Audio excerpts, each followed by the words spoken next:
축복합니다. 인사 나누겠습니다. 네.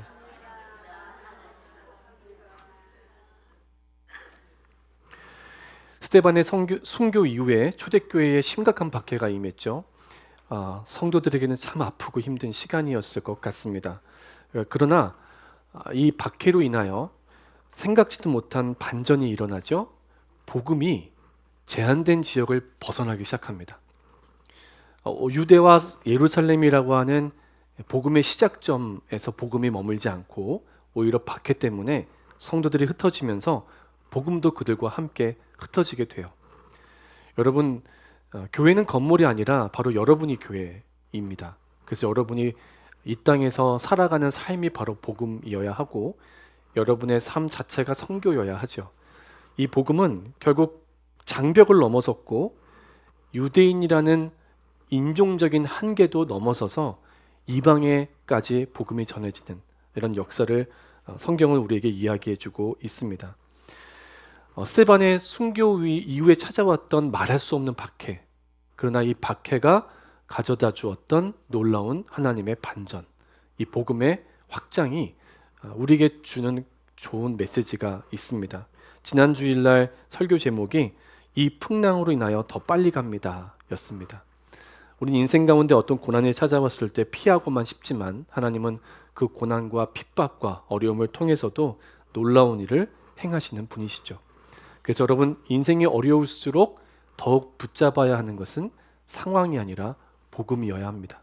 끝까지 복음을 붙잡은 성도의 삶에는 하나님의 역사가 반드시 있기 때문이죠. 여러분을 축복하고 싶습니다. 정말 여러분의 삶에 순풍이 불 때 감사하시고요. 풍랑이 일 때는 기도하시기를 축복합니다. 그래서 여러분의 삶에 오히려 풍랑으로 인하여 더 빨리 가게 하시는 하나님의 역사하심이 반드시 있게 되시기를 바랍니다. 지난주 본문이었던 8장 4절을 읽어보면 박해로 흩어진 성도들의 모습을 두루 다니며 라는 표현으로 표현했습니다. 이 두루 다니며 라고 번역된 헬라어의 문맥상 의미는 그냥 되는 대로 발길닿는 대로 다녔다 이런 뜻이 아니고요. 분명한 목적을 가지고 의도를 가지고 정해진 경로를 찾아다녔다라는 의미입니다. 그런데 이 성도들이요, 그냥 핍박을 피해서 도망 다니다가 어쩔 수 없이 복음이나 전하자 이렇게 복음이 전해진 게 아니라 어딜 가든지 복음 전해야겠다 이런 마음의 결심을 가지고 정해진 장소로 이동했다는 것이죠.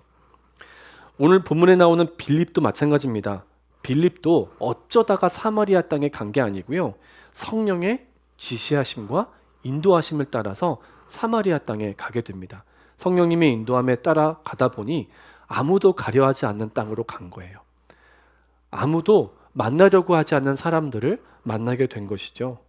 더구나 빌립은 기적을 먼저 베풀어서 사람들의 이목을 집중시킨 후에 복음을 전하는 방식을 채택하지 않습니다. 충분히 그럴 수 있음에도 불구하고 그는 진리의 말씀을 먼저 전하죠. 그리고 그 진리의 말씀에 대하여 사마리아 사람들이 마음을 열자 그 믿음으로 말미암아 성령의 역사가 그 땅을 완전히 뒤집어 놓게 됩니다. 자, 눈에 보이는 표적과 현상만 보고 신앙생활하는 건 굉장히 위험한 일입니다. 우리가 눈에 보이는 것에 주목하게 되면 쉽게 넘어지기가 쉽죠. 여러분과 제가 쉽게 넘어지지 않는 신앙을 가지려면 하나님의 말씀이 먼저 우리의 심령에 충만해져야 합니다. 정말 말씀을 믿는 믿음이 분명해야 성령의 능력이 더해지면서 우리는 체험을 통하여 믿음을 확증하면서 더 큰 믿음으로 나아가기 때문입니다. 우리 교회에서 매년 봄, 가을에 평신도 훈련 과정을 오픈하고 있는데 이 평신도 훈련을 하면서 제가 가장 중요하게 생각하는 클래스는 사실 성경 통독입니다. 성경 통독을 여러 가지 한국에서 가장 최근에 사용되고 있는 그런 교재들도 다 리뷰해 가면서 교재를 선택하고 또 계속 클래스에 고정적으로 이렇게 넣어드리는 이유가 있는데요. 제가 내년 봄학기에 할 새로운 통독 교재도 지금 미리 준비하면서 공부를 하고 있습니다. 이렇게까지 하는 이유가 있습니다. 우리 교회가 밥만 같이 먹지 않고 말씀도 같이 먹었으면 하기 때문입니다. 여러분, 밥만 먹는 교회는 아무런 의미가 없습니다. 말씀을 함께 먹는 공동체가 되어야 하는 것이죠. 저와 여러분이 그러기 위해서는 성경을 잘 먹는 방법을 배워야 합니다. 여러분, 건강한 교회를 만나서 건강한 목회자에게 말씀을 먹는 법을 잘 배우는 것이 여러분에게 축복임을 믿으시길 바랍니다. 정말 중요한 것입니다. 여러분 모두가 이 과정에 참여하셨으면 좋겠고요. 지금 전사님과 함께 화요일마다 성경 스펙트럼 공부하시는 분들 정말 잘하고 계십니다. 정말 마음 다해 칭찬해드리고 싶습니다. 여러분, 한 과정이 끝났다고 해서 이제 졸업이야 하고 끝났다고 하지 마시고요. 계속해서 평생 성경을 먹는 법을 훈련 받으시기를 바랍니다. 그래서 숨이 붙어있는 한 밥을 먹어야 하는 것처럼 여러분의 생명이 유지가 되려면, 여러분이 영이 살려면 말씀을 잘 먹어야 하고, 그러려면 말씀 먹는 법부터 잘 훈련 받으셔야 합니다. 성경에는 말씀을 먹는다는 표현이 여러 번 나옵니다. 여러분 혹시 읽어보셨던 기억이 나시는지 모르겠는데, 에스겔서, 예레미야서, 또 신약에는 요한계시록에 요한사도의 경우에 먹는다는 표현을 사용합니다. 자, 말씀을 먹는다라는 말은 말씀을 먹고 소화까지 시킨다라는 의미도 포함되어 있습니다. 말씀이 여러분 안에 들어가서 충만해지는 것도 중요하지만 배부른 거 중요하잖아요. 그죠? 뭔가 먹으면 배불러야죠. 그죠? 근데 충만해지고 배부르는 데서 그치지 않고 그게 소화가 되어 내 살과 피가 되어야 하지 않습니까? 여러분, 육신적인 음식도 그러한데 영적인 양식의 말씀도 마찬가지입니다. 잘 먹는 법을 훈련받아서 그 말씀을 충만하게 먹는 게 참 중요하고요. 또 충만하게 여러분 안에 들어간 말씀이 여러분의 삶과 연결되어 여러분의 살과 피가 되는 역사를 경험하는 것이 성도의 축복이라고 할 수 있습니다. 성경에 여러 번 나오는 이 먹는다는 표현을 한번 주목해 보면서 이 말씀 먹는 일을 정말 그치지 말아야 할 텐데요. 오늘 본문 앞에는 이 사마리아 성에서 온갖 마술로 먹고 살았던 시몬이라는 사람 이야기가 나옵니다. 평생 세상 것만 먹고 살았으니 영적인 양식을 먹는 게 익숙하지는 않았을 거예요. 그런데 이 사람이 뭐 주문이나 주술로 신기한 일들을 일으켜서 사람들의 이목을 자신에게 집중시키는 이런 일로 돈을 벌고 인기를 먹고 살았던 사람인 것 같은데요. 요즘 말로는 관종이라는 표현을 사용하죠.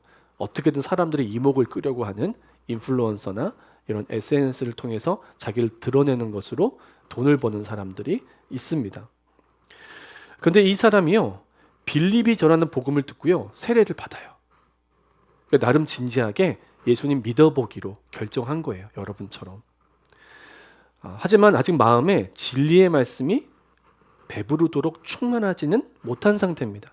그러니까 이 상태가 굉장히 위험할 수 있는데, 충분히 말씀을 먹고 소화하고 시간을 들여서 말씀이 내 삶이 되는 과정을 가져야 되거든요.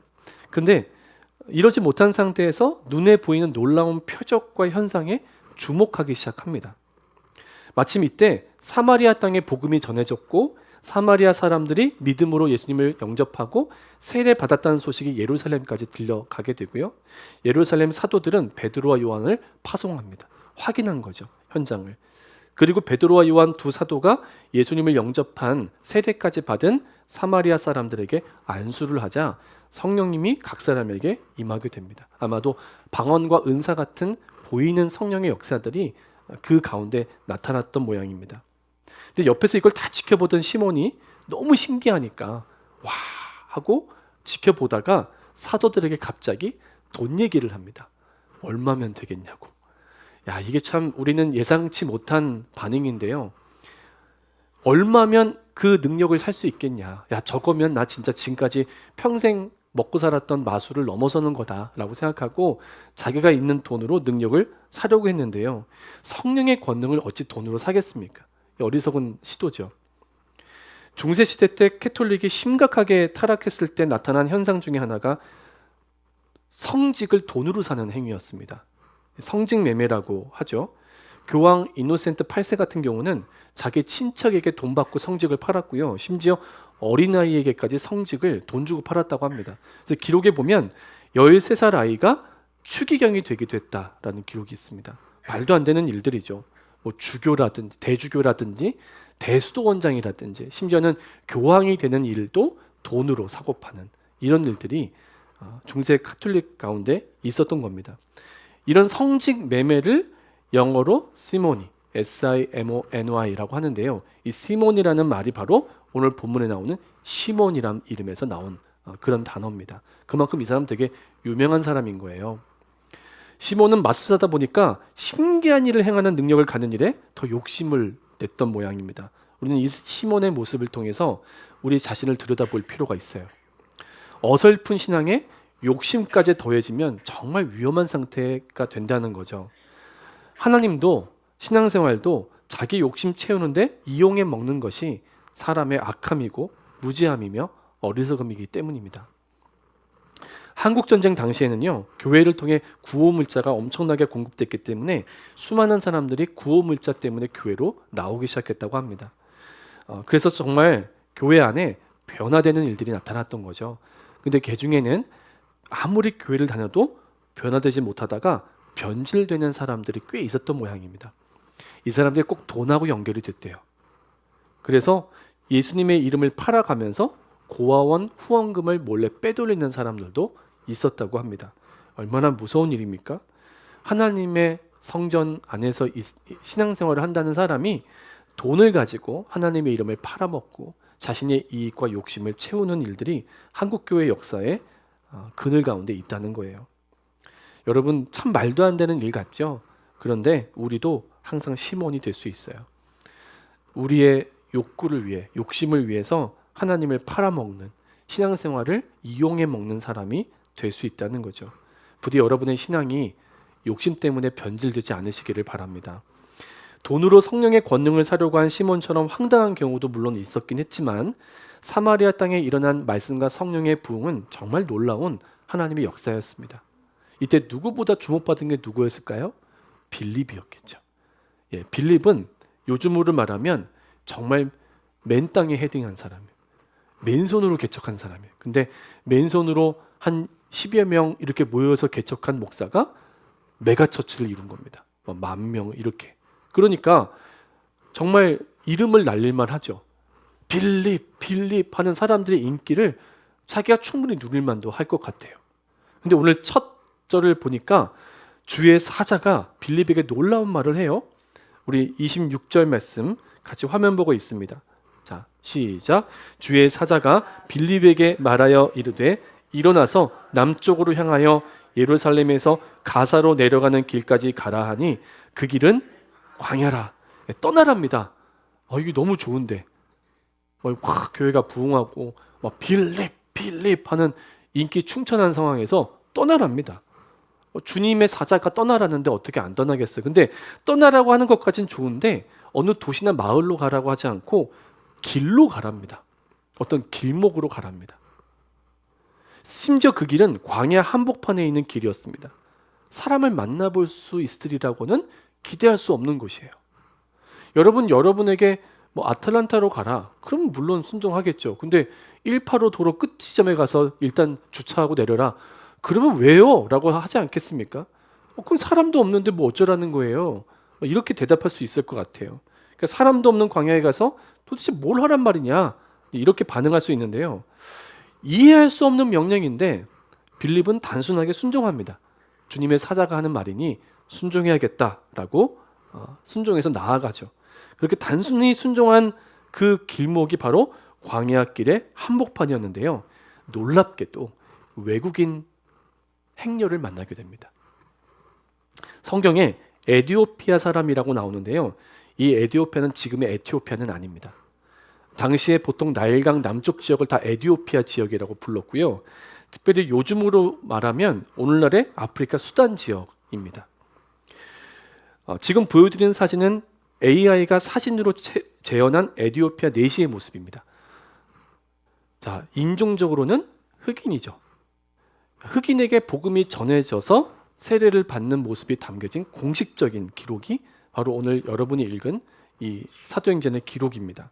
자, 27절과 28절도 함께 한 목소리로 읽겠습니다. 시작. 일어나 가서 보니 에디오피아 사람 곧 에디오피아의 여왕 간다게의 모든 국고를 맡은 관리 내시가 예배하러 예루살렘에 왔다가 돌아가는데 수레를 타고 선지자 이사야의 글을 읽더라. 아멘. 에디오피아 여왕 간다게라고 하는데, 간다게는 이제 사람 이름이 아니라 그 왕조의 이름입니다. 이 에디오피아 여왕의 국고를 맡은 관리이면서 내시인 사람을 빌립이 만나게 됩니다. 하필이면 왜 내시인가? 우리는 조선시대 이런 영화 드라마 보면서 내시에 대한 인식이 별로 안 좋지 않습니까? 근데 고대 사회에서는 나라의 중책을 맡은 관리를 거세하는, 충성의 의미에서 거세하는 그런 전통이 있었습니다. 아무튼 꽤 높은 지위에 있었다는 뜻입니다. 그리고 꽤 많은 재력을 지니고 있었던 고위 공직자가 예루살렘을 방문하고 자기 나라로 돌아가는 길에 자기의 마차에서 성경책을 펼쳐 읽고 있었던 것이죠. 당시 상황으로는 에티오피아 지역과 예루살렘을 오가는 여정이 10개월 정도 걸리는 아주 긴 여정이었다고 합니다. 여러분, 외국인 신분인데 예루살렘 성전 와봤자 이방인의 뜰 밖에는 못 들어가요. 그런데 이런 대접도 못 받고 오가는 길이 너무나 어려운데 이런 힘든 여정을 마다하지 않고 찾아온 사람입니다. 심지어는 천천히 가는 마차라도 힘든 일인데 굳이 움직이는 그 마차 위에서 성경을 펼쳐 읽고 있었다는 건 이 내시가 어떤 마음을 갖고 있었는가를 우리가 예상할 수 있는 대목이죠. 솔직히 요즘같이 도로가 깨끗이 닦여 있는 그런 시대에도 여러분 달리는 차 안에서 책 읽으시는 게 편안하지 않으실 겁니다. 아마 그렇게 읽으시는 분, 혹시 너무 성경 읽고 싶어서 잠깐 차가 서면 성경책 펼치는 분 계십니까? 아마 계신 것 같아요. 네, 정말 여러분, 솔직히 우리가 흔들리지 않는 방 안에서 지붕도 있고 에어컨까지 켜져 있지만 성경 잘 안 보지 않습니까?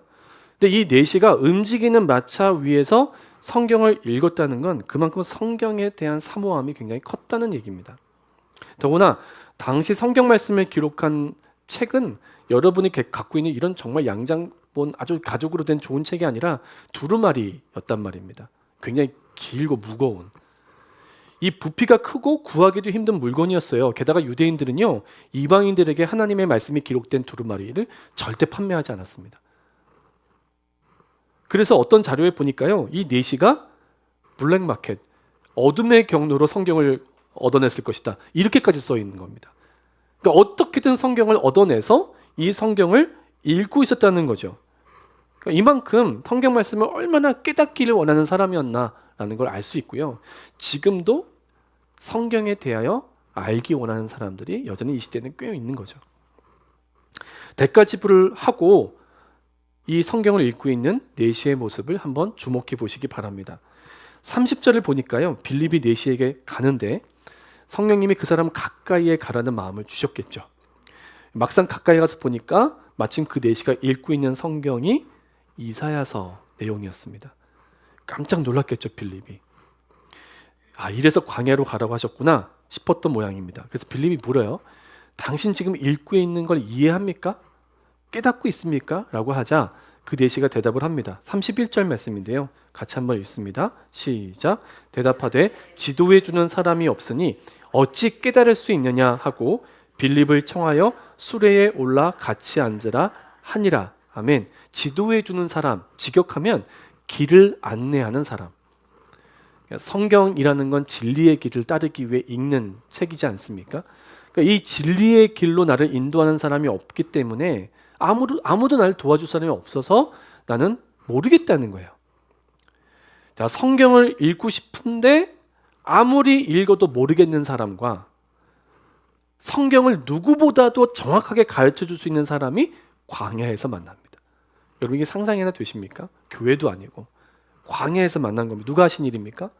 하나님이 하신 일이죠. 여러분이 지금 이 교회에 와 있는 것도 하나님이 하신 일이죠. 기적 같은 일입니다.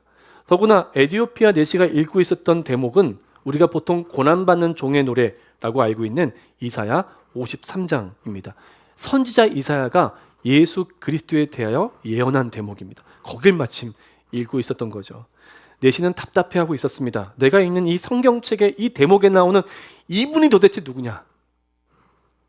이 풀리지 않는 질문에 가장 정확한 답을 해줄 사람이 짠! 하고 나타난 거죠. 결국 빌립으로부터 정확하고 선명한 복음을 전해들은 내시는 바로 세례를 받습니다. 그리스도인이 된 것이죠.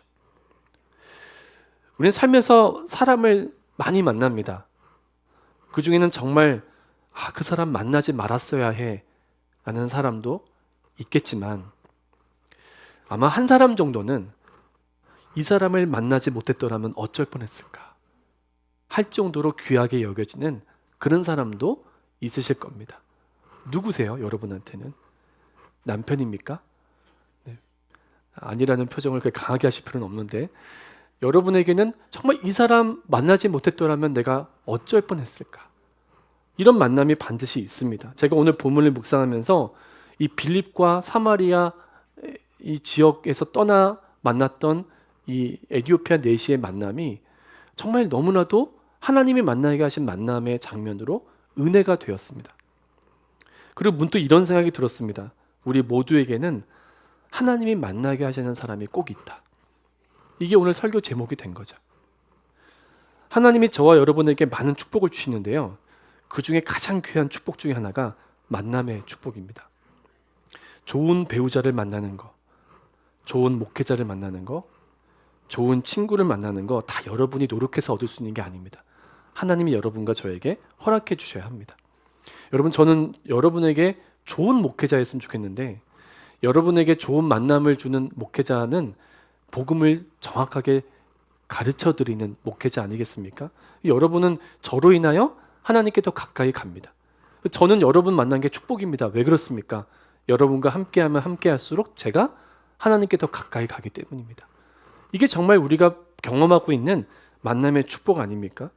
그래서 여러분이 특히 여러분의 자녀들, 후손들, 손자, 손녀들을 축복하셔야 되는데요. 축복하고 계시죠?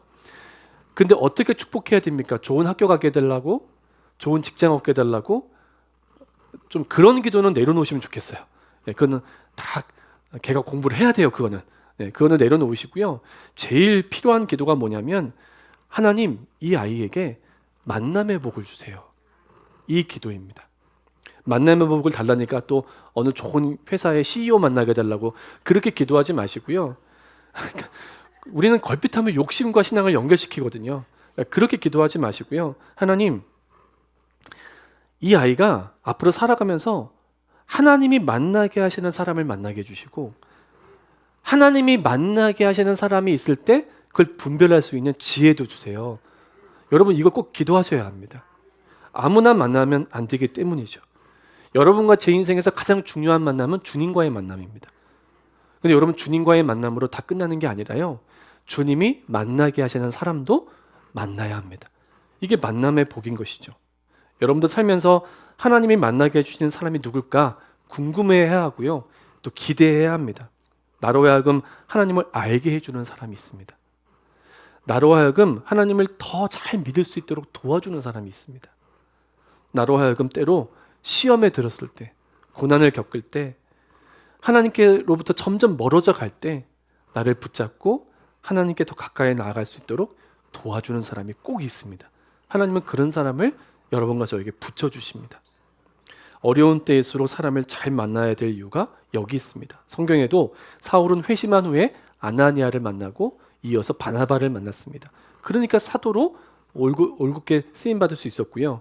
룻은 나오미, 시어미만 만났지 않고 신앙만 가진 게 아니라 보아스를 만났기 때문에 약속의 땅에서 축복을 누릴 수가 있었습니다. 근데 성경은 만나지 말았으면 좋았을 잘못된 만남들도 기록하고 있어요. 대표적으로 생각나는 분이 있으십니까? 전 딱 생각나더라고요. 아합과 이세벨. 정말 욕망이 크지만 어리석은 왕과 너무나도 세상에서 둘째가라면 악한 여자가 만난 겁니다. 두 사람 서로에게 유익할 리가 없습니다. 얼마나 안타까운 만남인지 모르겠습니다. 데스티니, 하나님의 계획이라는 책이 있습니다. 고상원 목사님의 책인데요. 이 책에는 성경에 나타나는 만나지 말았어야 할 만남들에는 한 가지 공통된 특징이 있다라는 내용이 있습니다. 성경에 나타나는 만나지 말았어야 될 만남들, 이런 만남들이 생겨난 이유, 그 한 가지 공통점은 바로 욕심이었다는 겁니다. 삼손이 들릴라를 만난 이유가 뭐였죠? 여자가 없어서 그럴까요? 아니에요. 주변에 얼마나 동족 유대인 가운데 현숙한 여인들이 있지 않았겠습니까? 근데 이 삼손은 성적 욕구가 굉장히 강했기 때문에 뭔가 좀 특별하고 뭔가 좀 다르게 보이는 이방인 여자를 찾았던 겁니다. 하나님이 얼마나 자기에게 은혜를 주시고 계신지, 얼마나 축복을 주고 계신지를 깨닫지 못한 채 하나님이 원하시는 것에 궁금해함이 없이 그저 이방 여인을 찾아 헤맸습니다. 아합과 이세벨이 만난 것도 정치적 야심 때문이었고요. 아이도벨이 자신의 주군이었던 다윗을 등지고 압살롬을 만나 반역에 참가한 것도 결국 권력을 얻겠다는 욕심 때문이었습니다. 하나님이 허락하시지 않은 걸 탐낸 것이죠. 그 끝도 없고 만족도 없는 인간의 욕심을 이루기 위해 누군가를 만나는 만남은 결국 사망을 낳을 수밖에 없습니다. 성경이 그걸 보여주고 있는 거죠. 하나님은요, 앞으로도 저와 여러분의 인생에 만남들을 허락하실 겁니다. 여러분 기대하십니까? 그러나 하나님이 주시는 만남의 축복을 누리려면 우리도 사람을 만나는 데 있어서 지혜롭게 분별을 할 수 있어야 돼요. 하나님이 만나게 하시는 사람과의 만남은 오늘 본문에 나오는 빌립과 네시처럼 두 사람 모두에게 신앙적으로 유익합니다. 여러분이 누군가와 만나면 만날수록 각자가 하나님과 가까워지고 있다면 하나님이 기뻐하시는 만남이라는 걸 꼭 기억하시길 바랍니다. 그 사람을 만나면 만날수록, 대화를 하면 할수록, 같이 밥을 먹고 시간을 보내면 보낼수록 내가 더 하나님과 가까워지는 걸 느끼는 만남이라면 하나님이 만나게 하시는 사람일 가능성이 굉장히 높습니다. 반대로 어떤 사람은요, 만났을 땐 즐거워요. 막 남욕도 해보고 막 불만 불평도 얘기해보고 막 그 시원한 것 같아요. 근데 돌아서면 허전한 거예요. 더 허탈한 거예요. 내 마음이 더 어두워지고 내 영이 더 힘이 없어지는 경우, 그런 만남들이 있습니다. 그 사람하고 만나고 나면 남는 게 없는 거예요. 오히려 한숨이 나오고 신앙생활은 더 하기 싫어지고 교회도 가기 싫어지고 갈수록 하나님에게서 멀어지게 만드는 만남이 우리 인생에도 있다는 거죠. 여러분, 이런 만남을 조심하셔야 합니다. 누굴 전도해야 한다든지 하는 특별한 목적이 있는 경우에는 영적으로 어두운 분을 만나야 될 경우들이 많습니다. 이 목회가 왜 어려우냐면 목회는 교인들을 선택할 수 없는 것이기 때문에 때로는 영적으로 많이 어둡고 힘든 분들을 목회자는 신방을 하고 만나야 될 때가 많아요. 그래서 이 문제를 가지고도 씨름을 하는 게 목회의 숙명과도 같은 거죠. 특별한 경우죠. 하지만 여러분, 당장에 내게 유익이 되는 걸 얻을 수 있다고 해서, 당장 내 욕심대로 될 수 있다고 해서 아무런 분별 없이 사람을 만나는 것은 굉장히 조심하셔야 합니다. 여러분의 신앙에 해가 되기 때문이고요. 신앙이 무너지면 여러분의 삶도 무너지기 때문입니다. 감리교 목사이신 박보영 목사님이 집회 중에 하셨던 예화가 있는데 잊혀지지 않는 예화가 있어요. 병이 낫지 않아 고생하는 성도가 있었는데 이 성도가 아무리 기도원을 다녀보고 아무리 목사님들께 안수 기도를 받아도 아픔이 사라지질 않더랍니다. 근데 어느 날 무당이 이 사람 앞에 나타난 거예요. 근데 무당이 성도의 마음에 정말 잊혀지지 않는 말을 한 거예요. 뭐라고 했냐면, 너 나한테 오면 오늘 당장 네 병이 나을 거야. 여러분이라면 어떻게 하시겠어요? 아무리 기도를 받아도, 아무리 병원에 가도 씻겨지지 않는 질병인데 저 무당이 나한테 확신 있는 표정으로 너 나한테 와. 내가 오늘 네 병 낫게 해줄게.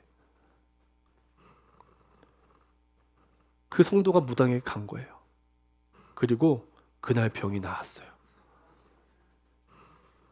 그리고 그 성도는 그 무당의 아내가 되었답니다. 여러분이라면 어떻게 하셨을까? 한번 생각해 보세요. 여러분의 문제가 해결되고 소원이 성취될 수만 있다면 하나님을 떠난 무당에게라도 가시겠습니까? 인생의 문제가 해결되고 소원이 성취된다고 해도 결국 사망으로 가는 길을 여러분 스스로 걸어서는 안 됩니다. 닉 부이치치라는 분이 있어요. 팔다리가 없는 분이죠. 그냥 봐도 심각한 장애를 갖고 있는 분인데 이분이 알면 할수록 참 놀라운 분입니다. 팔다리가 멀쩡한 우리보다 훨씬 더 긍정적이고요. 너무나 밝아요. 막 수영도 하고 막 축구도 하고, 인생을 포기하려던 사람들이 닉 부이치의 강연을 듣거나 만나서 대화를 하면 다시 살 용기를 얻는 거예요. 하지만 이런 닉 부이치도 이건 어렵지 않을까 생각했던 게 있었답니다. 바로 아내를 만나 가정을 이루는 거. 닉 부이치를 너무나 좋아했던 사람들도 똑같은 생각을 했대요. 저 사람은 정말 못할 게 없어. 근데 딱 하나, 아내를 만나지는 못할 거야. 근데 여러분, 닉 부이치는 2012년 일본계 멕시코 여인인 카나에 미야하라를 만납니다. 결혼을 해요. 아들 둘을 연달아 낳고요. 2017년에는 쌍둥이 딸까지 낳았어요. 뒤에 사진이 보여드리는데요. 그러니까 다른 건 몰라도 결혼은 못할 거야. 아무리 좋은 사람이어도 팔다리 없는 남자가 어떻게 신랑이 될 수 있어? 아무도 좋아하지 않을 거야. 이게 사람들의 생각이었다고요. 하지만 하나님은 닉 부이치치에게 가장 좋은 신부를 이미 예비하고 계셨던 거죠. 그리고 저 닉 부이치치가 뭐라고 하냐면 카나에가 하나님이 만나게 하시는 사람이었다고 고백을 해요. 그러면서 뭐라고 하냐면 내가 만난 사람 중에 가장 하나님을 닮은 사람이었다. 그렇게 얘기를 해요. 하나님이 만나게 하시는 사람을 만나는 것은요, 우리가 인생에서 경험하는 가장 큰 축복이고 선물이에요. 앞으로 저와 여러분의 삶에 이러한 놀라운 만남의 축복이 계속되기를 바랍니다.